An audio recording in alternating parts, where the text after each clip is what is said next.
Hi there YouTube, XtremeTrainz here. In front of me you can see the Spring Basket Minis 10 pack. What are we waiting for? Let's take a look.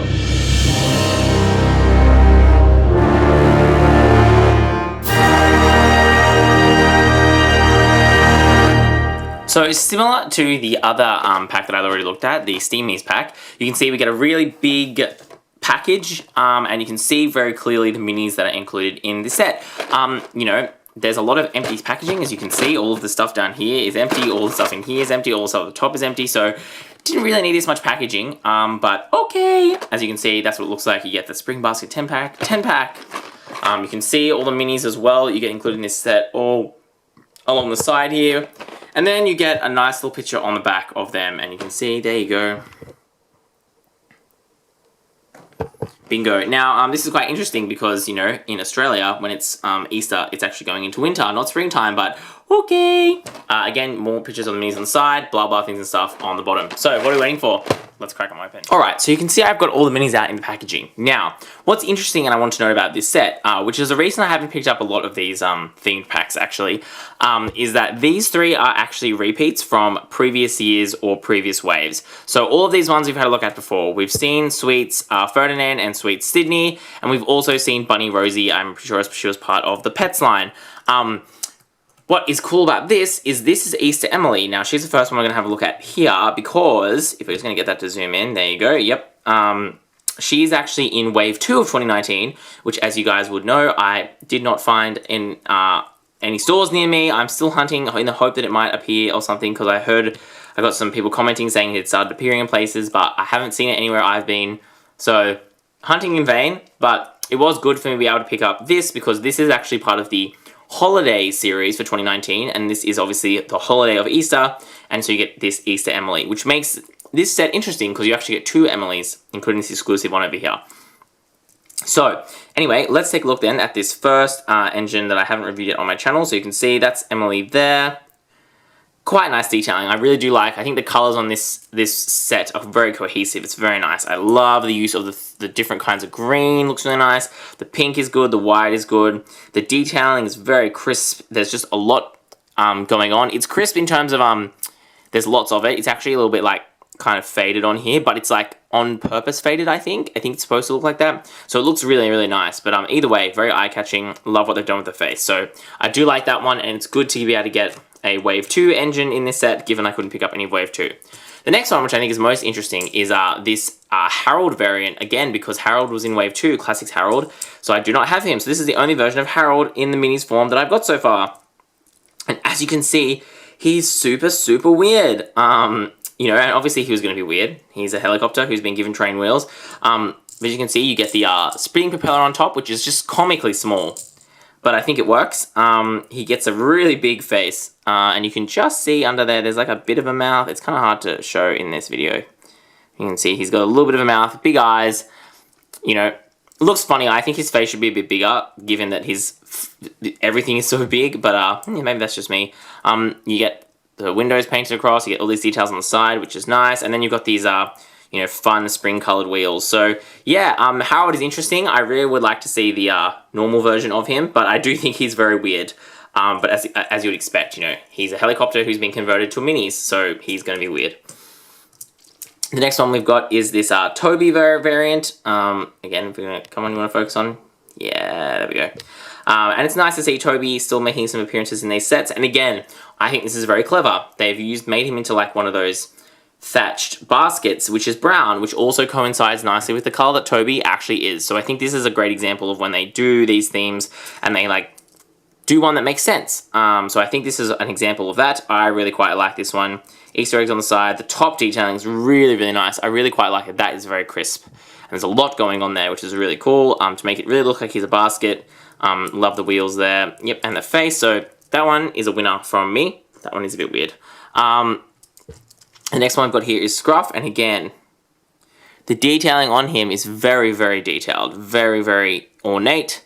You can see we've got some flowers. I think they're meant to be like daffodils, maybe. I guess.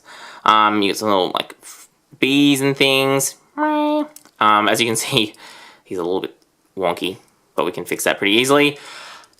Yep. I like this one as well. Again, I like the use of the different colors for the wheels, and again, this one, given that Scruff is green, I think works because we've got like a turquoisey kind of aqua color, which I think works very well for Scruff. The next one we've got here is this Chocolate Charlie, I think is what this is supposed to be. Like, is he meant to be a... Like, I think he's meant to be a bunny, but I just straight away thought like he was chocolate eggs, but I think he's actually just meant to be a brown bunny, but maybe he's a chocolate bunny? I don't know. Weird. Weird, this one, but I think it's kind of cool. You can see he's got the whiskers, the ears are actually back here, along with what I assume is meant to be like a little collar, and you can see the legs of the bunny are here. So, yeah, really weird. I love this, though. The multicolor coal, egg coal. Come on, you can focus. Yep, there, the multicolored egg coal. I really like that. That's really cool. Yeah, you can see there's quite a lot of nice detailing going on here. I really do enjoy that quite a lot. Yeah, this one is cool. It's a bit weird, but I kind of like it for its weirdness, and it does stand out nicely and give some variety to this set. The next one here, second last one I've got to look at, is this second Emily variant, who again has some more, I think, daffodils. She's again like a bunny, and this way when I look at this one, I'm like, oh, this makes a lot more sense for what Charlie was trying to be. So there's like this bunny Emily. Again, quite nice. I think it's interesting though they had like kind of two bunny Emilys. You know, like this one she was a bunny and this one she's a bunny again, so that's maybe a weird choice. Especially because this one doesn't have the whiskers. Like this one has the whiskers, but she's not trying to actually be a bunny rabbit. What is going on with my camera today? Whereas this one, you know, she is meant to be a fluffy bunny but doesn't have the whiskers, so that's a bit weird to me. But yep, again, like nice. Interestingly, here we go. Unlike all the other engines, oh no! So Charlie and Emily have their names on them, but Scruff doesn't, and Toby does. Oh, I cannot work out this naming scheme anymore. This Harold does, but this Emily doesn't. Sorry, I'm just segueing from the video. Yep, we have nothing on Rosie. There is nothing on Sydney. And then Ferdinand still has one. So I don't know what is going on with the printing of the names on these, but it is so inconsistent and there doesn't seem to be any pattern. I'm confused.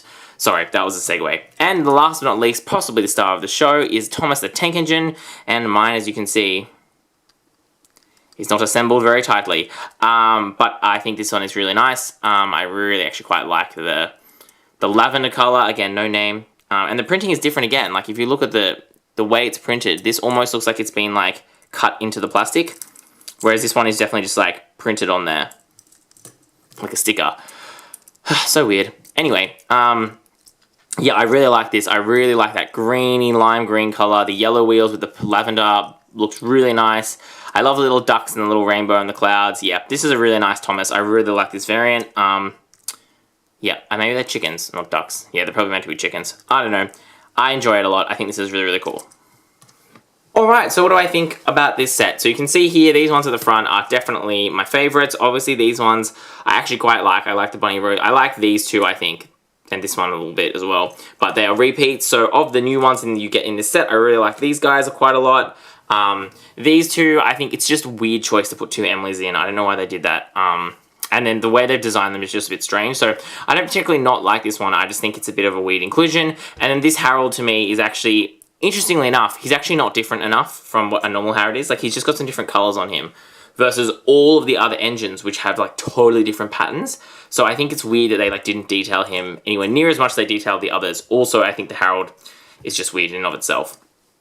In terms of how much I paid for this, I paid just over $23 Australian for this, which works out at about the just above the normal going price for minis these days, which is about $2 each. So, you know, if you're paying for this set, I think I paid like it was $2.30 per mini, which is pretty reasonable for a pack, and also given that the individual ones retail anywhere from $2 to $3. That makes sense. So I think the pricing on this one is quite good, and I got it for a good price. Do I recommend it? I actually do. I think this one is quite fun. I think there's a lot of cool minis in there. There's not too many repeats, which I think is good, because obviously the price factor changes if you think about the fact that, you know, well, what if we're only getting 7 minis for our $23 and you're starting to look more like, you know, they're more like $3 each, but even then, that isn't too expensive to pay for minis, given there are so many exclusives. I personally think that they really should do these theme sets and make them all exclusives. I think it's silly to include ones that are in the blind bags, because, you can get them in other ways. And you should, if you're gonna make these packs, I think it's better if they're exclusives. But that's my hot take. You all might disagree with me. So now I've talked about all that stuff. Make sure you let me know your thoughts in the comments below. And again, please let me know if you've seen where you're at with seeing these sets. These have not appeared in any physical stores in Australia. The only multi-packs I've seen were the glow-in-the-dark ones, the original glow-in-the-dark ones from like the first or second year of minis, and I haven't seen any ones after that. So I would be really keen to know and hear what you guys have to say about how that's worked out for you and what you've seen of the minis. Otherwise, that's all we've got time for. Thanks for watching. This is XtremeTrainz.